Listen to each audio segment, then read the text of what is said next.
Posters from the past with the message, the Chinese must go. This evidence of Tacoma's determination to drive out the Chinese community in the late 19th century is not just a reminder for Teresa Pan Hosley. We actually living in a circle.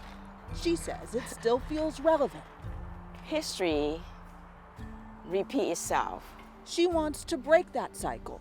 I love Tacoma, and I want Tacoma to be a place that can welcome anyone. This is the beginning of the park and the design.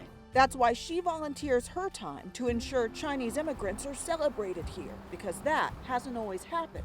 Tacoma doesn't have a Chinatown. Do you think that's a direct result? Yes, yeah. It is a direct result of what happened to Tacoma. A lot of people are not aware of it. Not aware of what unfolded in Tacoma in 1885.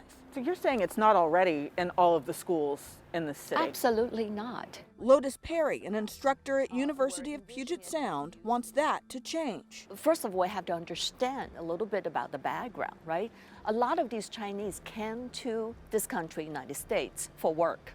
And they came here and referring to United States as the Golden Mountain, right? They're here for, there's the gold dig rush that quickly died down, and then a lot of them stayed here to build railroads. In 1873, the Northern Pacific Railway leased land near the railroad tracks to Chinese workers, and that became Tacoma's Chinatown. Around the same time, the national economy went into a slump. The sour financial situation put a focus on foreign workers, according to Associate Professor of History Andrew Gomez. There was a clear connection between a feeling of economic anxiety that was taking place at the time and pairing that with racism. And that sort of hits this important point in 1882 when the Chinese Exclusion Act is passed, which bars all future Chinese migration into the United States. 3 years later, there's about 700 residents of Chinese descent in Tacoma. Not a small number. It was actually 10% of Tacoma's population.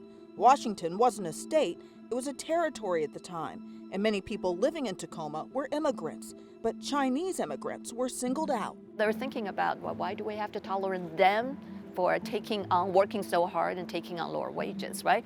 They become the scapegoat. At the height of the racial tension, the mayor, Jacob Weisbach, a German immigrant, and other prominent citizens led an anti-Chinese organizing effort. At the Alpha Opera House was this mass meeting, basically outlining what became the terms of Chinese exclusion in Tacoma. During this time, the anti-Chinese sentiment was in article after article in this newspaper, the Tacoma Daily Ledger, and it was even in advertisements too. These messages were delivered with a deadline, November 3rd, 1885. All Chinese must go. And so November 3rd, that morning, there's a mob that eventually is composed of hundreds of local Tacomans that go basically house to house and expel the remaining Chinese American population. That amounted to about 200 people, forced to march for miles down Pacific Avenue through the mud and drenching rain until they reached trains bound for Oregon. The ethnic cleansing was given a title, the Tacoma Method, and applauded nationally by some for being nonviolent.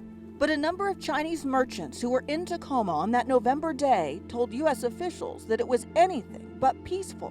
They described an angry mob, some carrying pistols or clubs, who broke forcibly into the houses, smashing doors and breaking in windows, rounding people up, ransacking homes, and stealing valuables. In the days that followed, Tacoma's Chinatown went up in flames. One of the Chinese American merchants mentions watching it burn, and mentions that no one tried to halt the burning. Arrests were made. The mob's ringleaders, known as Tacoma's 27, which included the mayor, were put on trial. Charges are brought against them, but due to a series of legal technicalities, they're let off each time. So nobody actually held accountable. Teresa says the echoes of that day in 1885 are still felt.